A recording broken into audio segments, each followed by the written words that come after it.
എനിക്ക് ഇന്നലെ വന്നൊരു കേസ് എന്ന് പറയുന്നത് 10ാം ക്ലാസ് എക്സാം എഴുതാൻ പോകുന്ന ഒരു കുട്ടിയാണ്.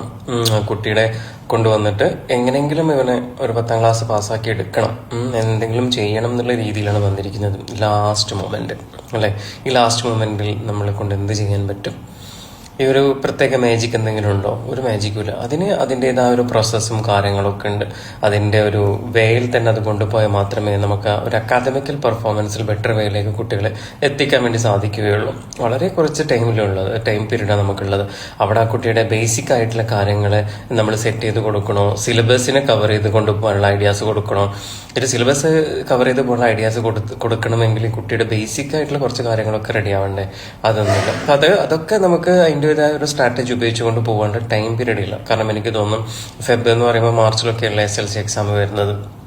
അപ്പോൾ നമുക്ക് അതിനുള്ള ടൈം പീരീഡ് ഒന്നുമില്ല. അപ്പോൾ ഞാൻ പറഞ്ഞു വരുന്നത്, നിങ്ങൾ പാരൻസ് ഈ ലാസ്റ്റ് മൊമെന്റിലേക്ക് നിൽക്കാതെ കുറേ മുൻപേ നിങ്ങൾക്ക് ഇതൊക്കെ മനസ്സിലാവുന്നുണ്ടാവും. 5ാം ക്ലാസ് 6ാം ക്ലാസ് 7ാം ക്ലാസ്സിലൊക്കെ എത്തുമ്പോൾ തന്നെ നിങ്ങൾക്കറിയാം കുട്ടിക്ക് എത്രത്തോളം അക്ഷരങ്ങളിലും മറ്റുള്ള കാര്യങ്ങളിലും ന്യൂമറിക്കലാണെങ്കിലും റീഡിങ്ങിലാണെങ്കിലും വേർഡ്സിലൊക്കെ ആണെങ്കിലും എത്രത്തോളം നോളജ് ഉണ്ട് എന്നുള്ളത് നിങ്ങൾക്ക് തിരിച്ചറിയാൻ പറ്റും. അല്ലെങ്കിൽ നിങ്ങളൊരു ടീച്ചർ എന്തായാലും അവരെ കുറിച്ച് പറയുന്നുണ്ടാവും, ഇങ്ങനെയൊക്കെയാണ് കണ്ടീഷൻ എന്നൊക്കെ പറയും. അത് അറിയുന്ന സമയത്ത് തന്നെ നിങ്ങൾ നല്ലൊരു ഇന്റർവെൻഷനിസ്റ്റിനെ കാണുക. അതിന്റെ സ്പെഷ്യലിസ്റ്റുകളാണ് ഇവർക്ക് ഈ കുട്ടിയെ കയ്യിൽ കിട്ടുന്ന ഉടനെ തന്നെ കീറി മുറിച്ച് നോക്കി അവരുടെ പ്രശ്നത്തെ മനസ്സിലാക്കി അവരെന്ത് ചെയ്യും, അവർക്ക് ആവശ്യമായിട്ടുള്ള റെമഡിയേഷൻസും കാര്യങ്ങളൊക്കെ കൊടുത്തു കഴിഞ്ഞാൽ കുട്ടികൾ അടിപൊളിയായിട്ട് അക്കാദമിക്കൽ പെർഫോമൻസിൽ മുന്നോട്ട് കയറി വരുന്നത് നിങ്ങൾക്ക് കാണാം. ഈ കുട്ടികൾ ഒന്നിനും പറ്റാത്തവരോ ഒന്നും പഠിക്കാൻ പറ്റാത്തവരോ ഒട്ടും കഴിവില്ലാത്തവരൊന്നുമല്ല.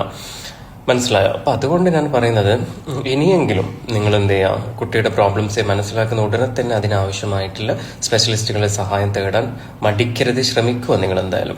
അതിനോടൊപ്പം തന്നെ എനിക്ക് പറയാനുള്ളത്, ഇപ്പം ഈ ഒരു ടൈം പീരീഡിൽ പല പാരന്റ്സും നെട്ടോട്ട് ഓടുന്നുണ്ടാവും. എന്തിനെന്നറിയാം, ഒരു സർട്ടിഫിക്കറ്റ് കിട്ടാൻ വേണ്ടിയിട്ട്. കാരണം ഈ സർട്ടിഫിക്കറ്റ് LD എന്നുള്ള സർട്ടിഫിക്കറ്റോ അല്ലെങ്കിൽ അക്കാദമിക്കൽ പെർഫോമൻസിന്റെ ബേസ് ചെയ്ത് കണ്ട് ഡൗൺ ആണെന്ന് കാണിക്കുന്ന രീതിയിലുള്ള സർട്ടിഫിക്കറ്റോ ഒക്കെ കിട്ടിക്കഴിഞ്ഞാൽ പിന്നെ അവർക്ക് എന്ത് ചെയ്യാം, സ്ക്രൈബിന്റെ സഹായത്തോടെ കൂടി 10ാം ക്ലാസ് എക്സാം ആയിരുന്നു അല്ലെ. എന്തിനാണ് അത്രത്തോളൊക്കെ ചെയ്യേണ്ട ആവശ്യം? ഈ കുട്ടിക്ക് തന്നെ കുട്ടിയുടേതായ കഴിവുകളില്ലേ? ഈ കുട്ടി ഒട്ടും പറ്റാത്തവരായിരുന്നോ? അല്ല. പക്ഷെ ഇത്രയും വർഷങ്ങൾ നമ്മളായിട്ട് കളഞ്ഞു കുടിച്ചു. ലാസ്റ്റ് മൊമെന്റിൽ ഒരു സർട്ടിഫിക്കറ്റ് ഒരാളുടെ സഹായത്തോടു കൂടി എക്സാം എഴുതുന്നു, ആ കുട്ടി എങ്ങനെയെങ്കിലും പാസ്സാക്കുന്നു. അതിനുശേഷം എന്ത്? അങ്ങനെ തുടങ്ങിയിട്ടുള്ള പല കാര്യങ്ങളും ചോദ്യങ്ങളും നമ്മുടെ മുമ്പിൽ ഇരിക്കണം.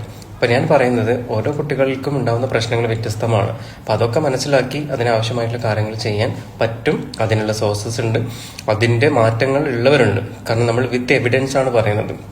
ഒരിക്കലും ഒരു ചുമ്മാ വന്നൊരു തിയറി പഠിച്ചു വന്നിട്ട് ഇരുന്ന് പറയുന്നവരല്ല. വിത്ത് എവിഡൻസ് നമ്മുടെ കയ്യിലുണ്ട്. നമ്മൾ ഒരുപാട് ക്യാമ്പുകളും അതുപോലത്തെ കാര്യങ്ങളൊക്കെ ചെയ്യുന്ന സമയത്ത് ഇതിന്റെ എക്സ്പീരിയൻസ്ഡ് ആയിട്ടുള്ള പാരന്റ്സുകൾ അല്ലെങ്കിൽ ഇതുമായി ബുദ്ധിമുട്ട് അനുഭവപ്പെട്ട് പിന്നീട് ഈ മേഖലയിലേക്ക് സ്റ്റഡീസ് അക്കാദമിക്കൽ പെർഫോമൻസ് കുറച്ചും കൂടി ബെറ്റർ വേയിലേക്ക് കൊണ്ടുവന്ന് വലിയ വലിയ പൊസിഷനിൽ ഇരിക്കുന്ന ആളുകൾ അവരുടെ അനുഭവങ്ങൾ പോലും നമ്മുടെ അടുത്ത് ഷെയർ ചെയ്തിട്ടുണ്ട്. അപ്പൊ അതിൻ്റെയൊക്കെ ഒരു എവിഡൻസ് ബേസ് തന്നെയാണ് നമ്മളിവിടെ നിന്ന് സംസാരിക്കുന്നത്.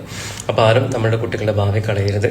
എല്ലാവർക്കും പറ്റും. നമ്മൾക്ക് അതിനാവശ്യമായിട്ടുള്ള ട്രെയിനിങ് കൊടുക്കുക എന്നുള്ളതാണ്. അപ്പോൾ എല്ലാവർക്കും നല്ലൊരു ദിവസം ആശംസിക്കുന്നു. നിങ്ങളുടെ സ്വന്തം Ibrahim Majeed, councillor and psychotherapist and interventionist.